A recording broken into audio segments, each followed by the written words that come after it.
Bien. Mesdames, Messieurs, vous qui prenez cette petite publication en cours, nous sommes là à la deuxième partie de ce qui vient d'être publié, de la partie 11, c'est-à-dire que ça c'est la partie acte 12. Paul Biya doit partir. Nos valeurs traditionnelles, culturelles, éducationnelles, intellectuelles sont bafouées parce que M. Biya n'a pas su les réguler. Valeurs traditionnelles. L'enfant doit respecter son père, sa mère. L'enfant doit respecter l'humain qu'il n'a pas créé. Nous sommes les créations de Dieu. Et toi, tu te lèves, tu tues tes parents. Ou tu contribues à l'assassinat. Donc nous sommes là comme ça à la suite de la partie 11. Donc nous sommes là, acte 12. Qui dit que Paul Biya doit partir par tous les moyens. Et chacun d'entre nous se bat à son niveau.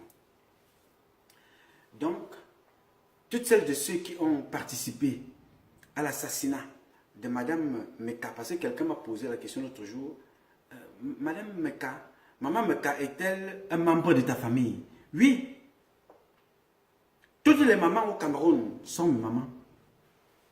C'est pour ça que j'ai ramassé, récupéré Gisèle Halima en route. Elle n'avait pas où dormir. Bon, moi-même, comme je dors dans la rue, sans papier, aux États-Unis, sans boulot, depuis 28 ans. Je suis allé la prendre.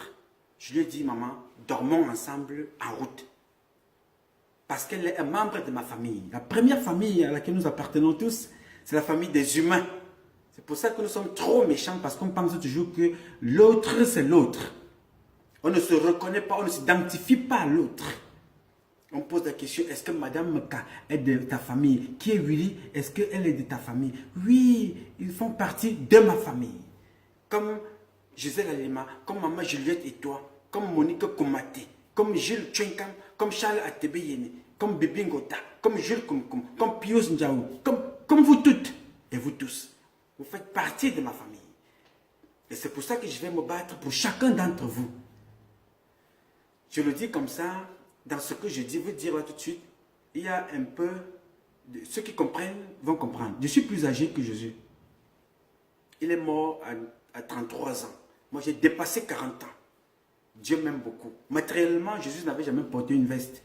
Mais spirituellement, je n'atteins même pas la silhouette de Jésus. J'aime les gens. Je vous aime. C'est pour ça que je vais me battre pour vous chaque jour. Même Paul Biya, je l'aime beaucoup. Même Chantal Biya, parce que si quelqu'un ne t'aime pas, il ne te dira pas la vérité. Il va faire l'hypocrisie. Donc les gens qui sont autour de M. Biya ont passé leur temps à faire l'hypocrisie. Je vous ai publié Pius Ndiawe. Je vais aussi vous publier le même Pius Ndiawe avec le Guérandi. Ceux qui pensent avoir tué ces gens-là, ces compatriotes, pour rendre service à M. Biya, quand il regarde la situation du Cameroun aujourd'hui, regardez M. Biya, que pense-t-il? Est-ce qu'ils dorment tranquilles? Non. Ils ne dorment pas parce qu'ils sont prisonniers de leur conscience. Ils ont participé à l'assassinat de 2 fils de la République qui se battaient pour que le pays soit meilleur. Ils ont trompé leur conscience. Ils ont abusé M. Biya. Ils ont trompé Dieu en tuant ses créatures. Ils ne seront jamais en paix. C'est pour ça que je vous montre ces vidéos-là. J'ai publié ça sur ma page. Ceux qui ont contribué savent qui ils sont. Le moment venu, je vais vous dire plus. Ce n'est pas l'objet de cette publication. C'est pour vous dire, j'aime les gens sans être parfait. Pas du tout. Je n'ai jamais tué quelqu'un. Je n'ai jamais braqué quelque part. Je n'ai jamais volé. Et je ne connais pas mes dires. J'ai d'autres mauvaises habitudes et mauvaises qualités. Mais ça, le sang, le vol, l'abus du médire, ceux qui me connaissent, qui me côtoient, savent que dès que tu commences à parler de quelqu'un à mes côtés, viens parler publiquement et que tu sois sûr que tu peux justifier ce que tu dis, comme je le fais là. Donc quand je parle de Nathalie Moudiki, de M. Yinda, je sais de quoi je parle. Quand je parle de Armel, je sais de quoi je parle. Quand je parle de Louis-Paul Motazé, je sais de quoi je parle. Les gars, j'ai peur de Dieu, je crains Dieu et j'ai peur de la justice. Le Cameroun n'a pas hésité à me traduire en justice pour ce que je dis ici. Je suis allé là-bas, j'ai porté les cartons, j'ai donné au juge, j'ai donné au FBI. J'ai dit, ok, I'm here. Je suis ici pour répondre. Et j'ai répondu. J'ai gagné les procès. Je n'ai pas... Vous pouvez maquiller la vérité devant les hommes. On fait comme on a fait au Cameroun, comme ils font là avec monsieur Meka.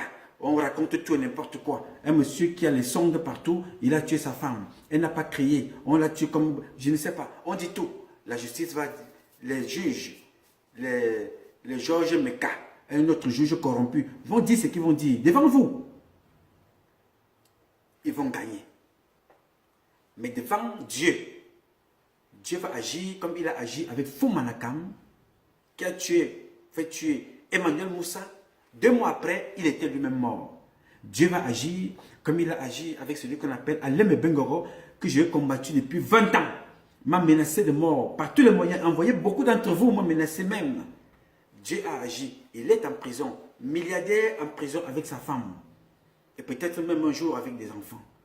Mais nous, moi, le pauvre, le sans-papier, issu des parents pauvres, sans emploi, sans papier américain, ni même camerounais, et en liberté. J'ai décidé d'aller faire pipi quelque part. Je fais pipi là où je veux. Moi qui suis pauvre, sans argent. Donc, je connais Maman Meka. Je connais Willy Meka. Ce sont des créatures. La première richesse de Dieu, c'est vous, c'est moi, c'est Maman Meka, c'est Willy, c'est tout ce monde-là. Nous sommes les créatures de Dieu. Et le respect doit commencer par là. Je m'en fous d'où tu sors, Bamileke, Bassa, Bafoussam, Tchang, Fondjamon Kouet. Je ne sais pas où, je ne veux pas savoir. Sauvons les humains. C'est pour ça que moi j'ai choisi le métier noble qu'on appelle l'armée. Protéger l'autre et mourir pour l'autre sans connaître l'autre. C'est pour ça que je suis comme ça. Sans être parfait. Alors, avant de commencer donc, continuer cette publication, je vais informer les militaires. Vous, parmi vous, on a prélevé un petit groupe. On a fait de vous une milice. Il y a une arnaque qui s'est implantée dans l'armée en ce moment. En dehors du fait que vous êtes de PD, beaucoup d'entre vous, j'ai des vidéos ici, des militaires qui sont en train de se faire tailler des pipes. Voilà à quoi on vous a réduit. Maintenant, vos salaires, certains n'ont pas de salaire. On coupe ton salaire pendant 2 mois, il faut que tu ailles payer 100 000 pour qu'on redébloque le salaire. Mais on ne va pas te faire le rappel, on te donne plutôt le mois qui arrive. Et tu es ici. Tu viens pleurer. Vraiment. Grand frère, oh camarade, on est dans les problèmes, ce que tu fais un bon boulot. Mais tu as la tenue camouflée, tu as l'arme. Tu connais celui qui te met dans cette situation-là. Tu viens appeler nous aux États-Unis. Grand frère, tu fais un bon boulot. Vraiment, on te soutient. Tu n'as pas de salaire. Je suis ici. Tu m'appelles pour dire que tu n'as pas de salaire. On vous fait comprendre que c'est le Sénadi. L'appareil qui crée les salaires au Sénadi est gâté. L'appareil est tombé en panne. Donc, toi, tu dois vivre en allant garder le ministre, garder le président. Lui, il mange bien, la nourriture vient de partout, il mange. Toi, tu le gardes, tu n'as pas de salaire. Tu as une famille à la maison, tu as une femme, tu as des enfants, tu as les parents, tu as toi-même ta vie, tu n'as pas de salaire. Mais tu comptes sur celui-là qu'on vous demande de combattre. Patrice Nouma, il est aux États-Unis. Tu comptes sur Emmanuel Kemta, il est à Londres. Tu comptes qu'il faut que Rémi, Rémi qu'on parle pour qu'on écoute. Tu comptes sur Njana Semi. Et pourtant tu as l'arme. Tu gardes celui-là qui a fait de toi son esclave. Oui, je te remercie de compter sur moi. Mais j'ai besoin de toi pour remplir ma mission, pour te libérer et libérer tous les autres Camerounais, que personne ne doit être l'esclave de l'autre dans cette société. Dieu n'a pas fait de nous des esclaves. Il a fait de nous le sel de la terre, les fils de la République et les filles. Il ne m'a pas dit que viens ici pour passer ma vie à être esclave d'un homme qui lui-même n'était rien hier parce qu'il a eu la chance de se retrouver là où il est. Il veut faire de moi sa chose, son objet. No way. Donc, je voulais t'informer, toi le militaire, que fais gaffe. Rejoins les autres. Ils savent Si tu veux savoir là où ils sont, ils savent ce qui se prépare là-bas. Si tu n'es pas capable de le faire tout seul déjà, comme je vous l'avais dit, tout militaire, soldat, sous-officier, officier, officier subalterne, officier supérieur, est capable d'écrire l'histoire du Cameroun en une seule seconde. Elle s'est écrite au Soudan, elle s'est écrite en Algérie. Avant ça, c'était écrit. Ça s'est passé en Égypte. Il y a eu la Tunisie, le printemps arabe, et ça a recommencé.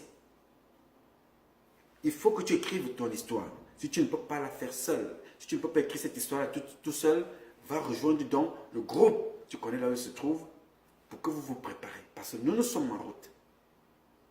Je voulais donc te le dire. N'accepte pas être esclave dans ton propre pays. Nous le sommes déjà, nous, ici, à l'extérieur. C'est pour ça que nous voulons rentrer chez nous tout en étant reconnaissants à ces différents pays qui nous ont accordé leur hospitalité en nous accueillant sur leur sol. Nous ne sommes pas fiers d'être ici, mais nous préférons être là pour le moment en sécurité parce qu'on nous respecte que d'être au Cameroun actuellement. Connaissant dans votre situation, c'est pour ça qu'on se bat pour venir vous libérer. Je tenais à vous le dire et vous allez être libérés. Préparez-vous à rejoindre les forces de résistance patriotique, l'armée patriotique et de résistance, qui va libérer le Cameroun bientôt. La libération ne viendra pas, elle viendra avec la bénédiction du Très-Haut, mais ces soldats-là ne viendront pas du ciel. C'est vous, c'est nous, pour la libération du Cameroun. Bien. Comme je vous le disais donc, toutes celles et ceux qui ont passé leur temps à tuer les parents, à abuser de nous, des humains que nous sommes, ne peuvent pas pérenniser les valeurs qui sont les nôtres. Ils sont dans le sens contraire. Aujourd'hui, je vais ici avec vous ensemble mettre l'accent sur la sensibilisation de nos valeurs, de ce qui a fait de nos parents de l'époque ce qui sont devenus avant de nous mettre au monde. Nos vraies valeurs. Pourquoi il est important de faire partir M. Biya par la force? Parce qu'il ne comprend pas le langage de la concession, du dialogue, de l'échange avec les siens. C'est parce qu'il faut préserver les valeurs qui sont les nôtres. Parce que si nous ne le faisons pas, nous allons être gouvernés par des Chinois. Et je vous le dis, parce qu'aujourd'hui, tout se passe là-bas. Tout. J'ai vu des gens qui mettent les urines pour venir vous vendre ça comme l'huile. La vidéo circule. Parce on développe aujourd'hui la science du mal. On ne crée pas, on ne valorise pas ce que nous avons. Mais on va toujours créer ce qui est mauvais pour détruire l'autre. Je ne comprends pas pourquoi l'homme est comme ça. Dieu nous a tout donné. Il a créé les arbres, il a créé les terres, il a créé tout pour qu'on vive heureux. L'être humain que nous sommes, on ne fait aucun effort pour prendre ce que Dieu a créé, faciliter les conditions de vie des gens, mais on fait tout pour tuer ce que Dieu a créé. Et tu ne fais rien. Tu vas servir des urines à des personnes avec, je ne sais pas quoi ils ont mélangé, pour aller vendre dans des bidons. Les urines. Voilà le fort de l'homme noir que nous sommes. Parce que nous avons trahi des valeurs. Des véritables valeurs. On les a trahis. Vous allez vite comprendre ce que je veux dire. On ne respecte plus nos valeurs. Il y a eu dans cette société un scientifique qui disait: n'essayez pas de devenir un homme qui a du succès. Ne faites pas des efforts pour devenir un homme qui a du succès. Essayez de devenir un homme qui a de la valeur. C'est un scientifique qui avait dit cette phrase-là. Si j'ai bonne mémoire, il s'appelait, je retiens son prénom, Albert. C'est lui qui avait dit cette phrase-là. N'essayez pas de devenir un homme qui a le succès. Essayez de devenir un homme qui a de la valeur. Il avait raison. Parce que ne cherchons pas le succès. Qu'on parlait de Patrice Nouma, qu'on parlait d'Atebe Yene, qu'on parle de ce qu'il est, de ce qu'il était, Atebe Yene, Bibi Ngota. Nous devons être des hommes qui sont là pour promouvoir des valeurs, qui représentent des valeurs. Si nous n'avons pas incarné ces valeurs-là nous-mêmes, défendons des valeurs-là pour les générations à venir. Pour ceux qui ne sont même pas encore nés, pour ceux qui sont nés hier. Si nous n'avons pas incarné ces valeurs, pour beaucoup d'entre nous, ne faites pas comme nous. Mais profitons du fait que nous serons encore en vie et que nous avons réussi à voir ce que cette société peut devenir demain. Parce que quand nos parents nous disaient, ne faites pas telle chose, on croyait qu'ils ne nous voulaient pas du bien. Ne faites pas telle chose, on croyait qu'ils ne nous voulaient pas du bien. On disait que non, papa dérange, qu'est-ce que ce monsieur casse-couille? Oh mon Dieu, mon père il a encore demandé que j'ai fait ici, maman m'a encore réveillé, machin, truc et tout ça. Moi je dormais, nanana, ne marche pas avec elle, ne fais pas ceci. On dit non, les parents sont mauvais. Pourtant c'était là l'éducation. Pourquoi? Parce qu'ils savaient ce qui allait arriver. Ils ont passé leur temps à promouvoir des vraies valeurs. C'était des valeurs culturelles, des valeurs traditionnelles, des valeurs intellectuelles, des valeurs éducationnelles. Et nous les avons tous bafoués, mais c'est ce que nos parents ont passé leur temps à faire, promouvoir. Nos parents étaient des hommes et des femmes de valeur. Et certains sont encore des hommes et des femmes de valeur. Ils n'étaient pas parfaits, mais ils ne nous impliquaient pas. Nous, ils ne nous impliquaient pas dans les mauvaises choses. Vous allez comprendre pourquoi je dis ça. Ils faisaient tout, nos parents. Ils faisaient tout pour nous préserver, pour nous protéger des dangers de la société. Tout le temps. Mais aujourd'hui, une catégorie des mêmes parents, de nos parents, je ne sais pas si je vais les appeler de nouveaux parents, ou de nouveaux riches, ou des arrivistes, ou de ceux qui pensent que la vie c'est le matériel à tout prix, et à n'importe quel prix. Je ne sais pas comment je vais les appeler. Une catégorie de nos parents a choisi de détruire des créatures de Dieu que nous sommes, les valeurs humaines et nos valeurs traditionnelles, qui ne cadrent pas, de détruire en nous imposant des valeurs qui ne cadrent pas avec nos valeurs culturelles. Vous les connaissez tous. Vous vous rappelez que nos parents, ça me vient comme ça en tête, nos parents, quand nous étions encore, parce que même quand on a 70 ans et qu'on a encore des parents qui vivent, on est toujours bébé. Rappelez-vous que nos parents, surtout la maman, ils avaient une mémoire d'éléphant. Nous, aujourd'hui, quand on marche maintenant avec ça dans la poche. Ça, c'est la clé USB. Pour se rappeler des choses qu'on a écrites dans la nuit, pour se rappeler de ce qu'on va faire. On a des téléphones pour se rappeler de tout et de rien, les rendez-vous, des réunions, les tontines. Pour faire un petit coucou à mes frères tontina qui sont en Irlande, ceux qui sont en Allemagne, ceux qui sont en Arabie Saoudite, mes frères tontina qui sont partout. C'est l'ordinateur ou la clé USB. Nos mamans à l'époque, elles n'avaient pas besoin de ça. C'est-à-dire, la maman d'hier, elle avait la mémoire d'éléphant. Pas les mamans de Facebook. La maman d'hier, que j'appelle les VM, les vraies mamans. C'était les mamans d'hier. Pas les mamans de Facebook aujourd'hui qui viennent montrer les fesses à la télévision.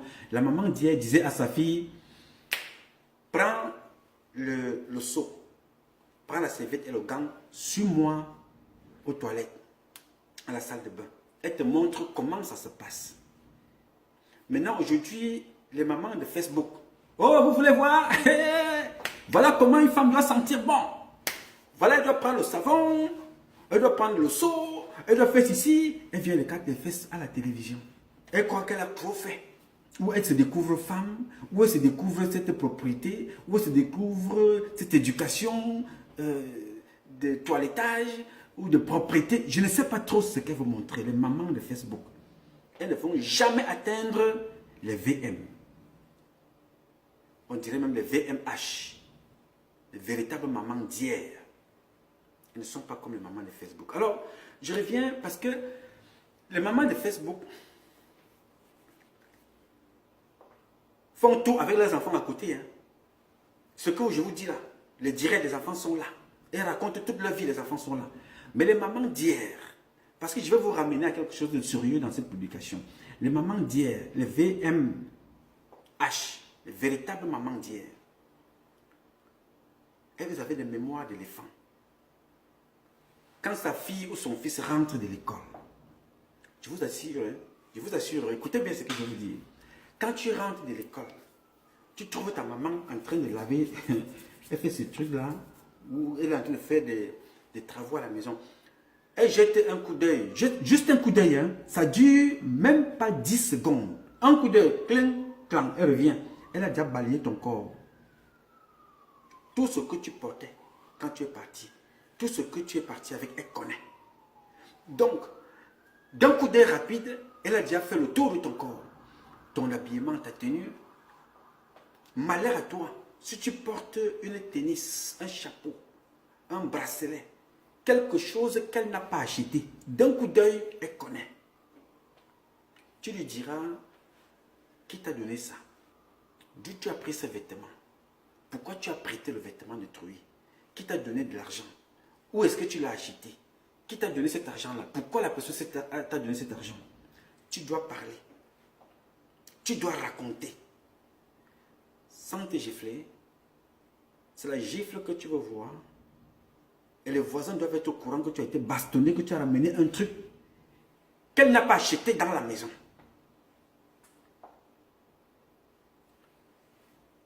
Il faut prier. Parce que qu'elle règle ça vite avant que le père n'arrive. Ou que tu aies remboursé, là, tu as à remettre ce que tu as ramené à la maison. La vraie maman d'hier, les VMH, les vraies mamans d'hier étaient là pour nous éduquer. Elles nous disaient que voler n'est pas bon. Voler n'est pas bon. Il ne faut jamais prendre ce qui ne t'appartient pas. Voler, c'est entrer en possession d'une façon distraite comme ça de quelque chose qui ne t'appartient pas. Voler n'est pas bon. Mentir n'est pas bon. Rentrer tard à la maison n'était pas bon. Marcher, avoir des mauvaises camaraderies n'était pas très bien. Ne prends pas l'argent d'un inconnu. N'accepte pas l'invitation de quelqu'un que tu ne connais pas. Avoir des camarades qui ont toujours de mauvaises notes à l'école n'était pas bien. Il ne faut pas marcher avec des gens comme ça. La maman nous éduquait tous les jours. Alors, si tu avais la malchance que la maman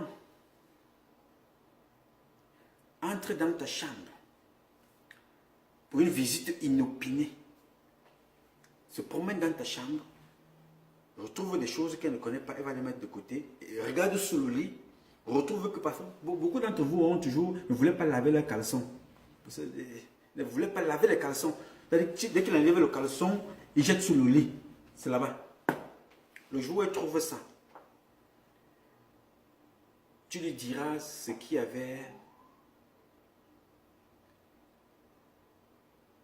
ce qui n'était pas marché, ce qui n'allait pas dans ta tête. Ce jour-là. Parce que les mamans avaient une autre culture. Les VMH là, les véritables mamans d'hier, elles avaient une autre culture.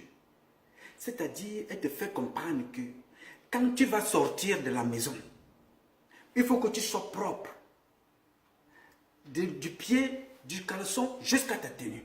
Parce que quand tu arrives là-bas dehors, il t'arrive un problème. C'est elle qu'on va insulter. Ce n'est pas toi. Elles avaient honte.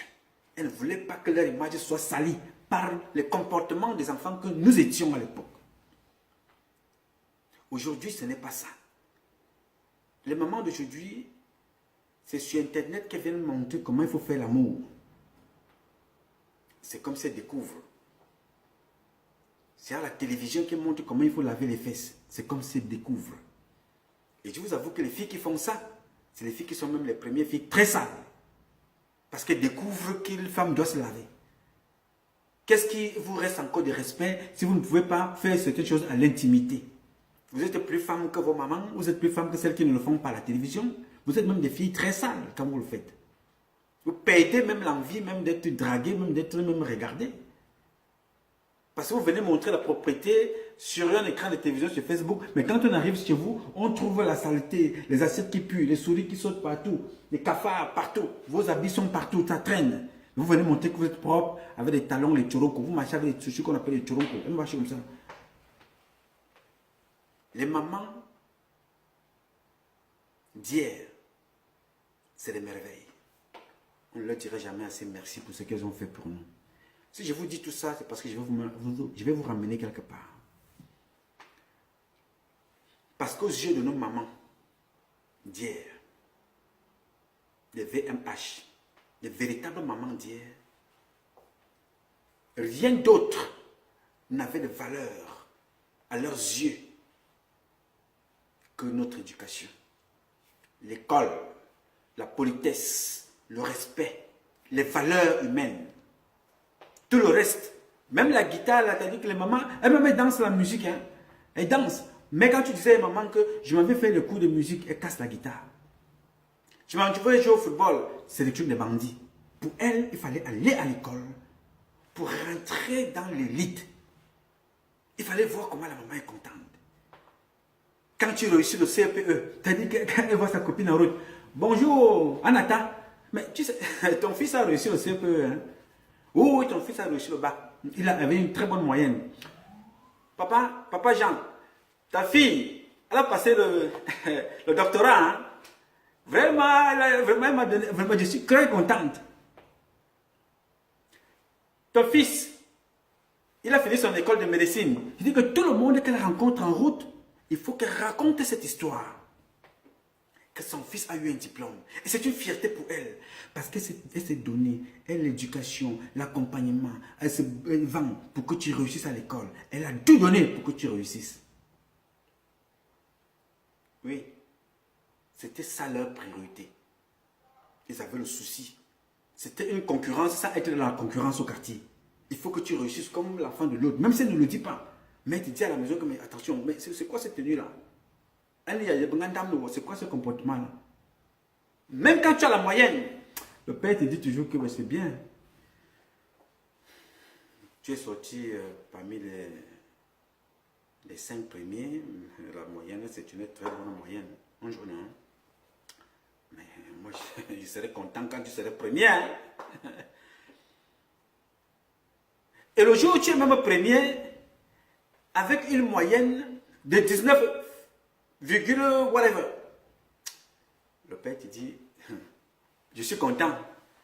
Mais, vraiment, si tu étais venu avec 20 sur 20, vraiment, là, ce serait, travaille encore. Mais ils encourageaient, mais ils te donnaient encore, ils faisaient à ce qu'il y a une petite virgule là, ils te montrent qu'il faut, lui doute encore, il faut que tu ailles plus loin. Leur préoccupation, c'était ça. Nous pousser même avec, tu ne peux pas savoir comment les parents faisaient pour acheter Noël à une famille de 8.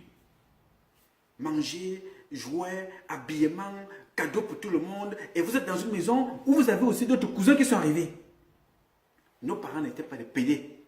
Ils n'étaient pas des homosexuels. Ils n'étaient pas des vendeurs d'organes. Ils n'étaient pas des je ne sais pas trop quoi. Et même s'ils étaient, tout ce que je vous dis là, on n'avait jamais su. Parce qu'ils se cachaient pour faire leurs choses. Quand tu trouves les mamans en train de parler, entre elles, les femmes, elles discutent leurs affaires. Dès qu'un enfant arrive, ils disent, circule. Tu rentres de l'école, dépose ton sac, prends ta douche, mange, lis tes cahiers. Aujourd'hui, c'est les affaires qui viennent se mettre à la télévision. Chacun doit raconter comment elle a dormi avec son homme, comment elle a fait ceci. C'est-à-dire, je suis machin. Vraiment, vous ne savez même plus où mettre la tête. Nous avons la chance d'avoir les véritables mamans d'hier. Les VMH, nos véritables mamans d'hier. Vous allez comprendre là où je vais vous amener. Parce qu'on connaissait ce que c'est que le tonton. On connaissait ce que c'est que la tata. Quand tu avais un problème, tu partais voir le véritable tonton. Il te parlait, te donnait des conseils. Mais aujourd'hui, le tonton d'aujourd'hui là, dès que tu arrives là-bas, c'est lui qui te sodomise. Dès que tu arrives là-bas, c'est lui qui va même te violer. Dès que tu arrives là-bas, c'est lui qui va te vendre dans un cercle satanique. La tata même, c'est elle qui va t'amener dans des conditions que tu ne peux même pas savoir. Pourtant, ce n'était pas ça à une certaine époque. Aujourd'hui, c'est le même tonton que tu appelais tonton. C'est une autre catégorie de tonton qui t'abuse sexuellement. C'est la tata qui te livre elle-même aux satanistes. Pour rien. C'est la tata que quand elle est arrivée au Cameroun, tu étais content que ma tata est arrivée. Elle est en Suisse. Elle va te demander de venir. Toi, tu croyais qu'elle faisait un travail là-bas, mamefeu. Mais quand tu arrives là-bas, c'est vraiment le mamefeu là que tu vas voir.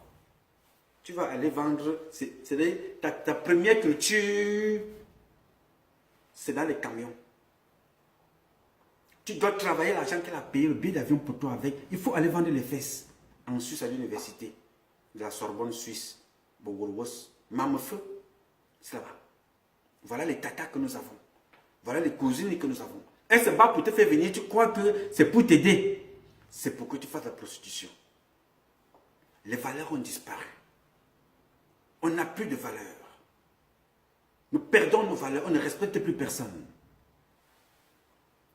Je vous dis ça pour vous dire pourquoi est-ce que la plus grande perte n'est pas l'argent que M. Biya et ces gens ont volé, mais c'est ce qu'ils ont fait de nous et de nos enfants, en fait, certains d'entre nous, certains d'entre vous, qui ont perdu les valeurs, les véritables valeurs.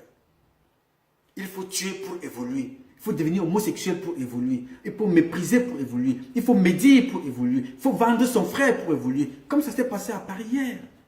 Tu viens filmer tes frères qui s'indignent, qui se plaignent. Là, on prend vos photos. À Yaoundé ou à Douala, vous manifestez, on tire sur Ndoki. On arrête Kamto. On le met en prison. On arrête Djamé, on met en prison. Zongang, on met en prison. Pourquoi? Parce qu'on ne sert plus les valeurs qui sont les nôtres. Nous servons l'idéologie d'une personne qui n'est même pas responsable des actes qu'elle pose. Monsieur Biya, on l'appelait le sage, qui se rendait dans d'autres pays résoudre les problèmes. Parce que les Camerounais ne s'étaient pas encore levés. On croyait qu'il était un sage. Aujourd'hui, on se rend compte que c'était un sage de pacotille. Dans son propre pays, il ne peut pas résoudre une crise. Il gère des choses par décret, par communiqué. Lui-même, il ne bouge pas. C'est ce qu'il faut donc combattre. Nos valeurs, le respect de l'humain, le respect de nos valeurs culturelles et traditionnelles. Cette petite publication aura plusieurs actes. Je vous prie de me suivre sur l'acte prochain. Nous sommes là, 1 et 3, 13. J'aime pas trop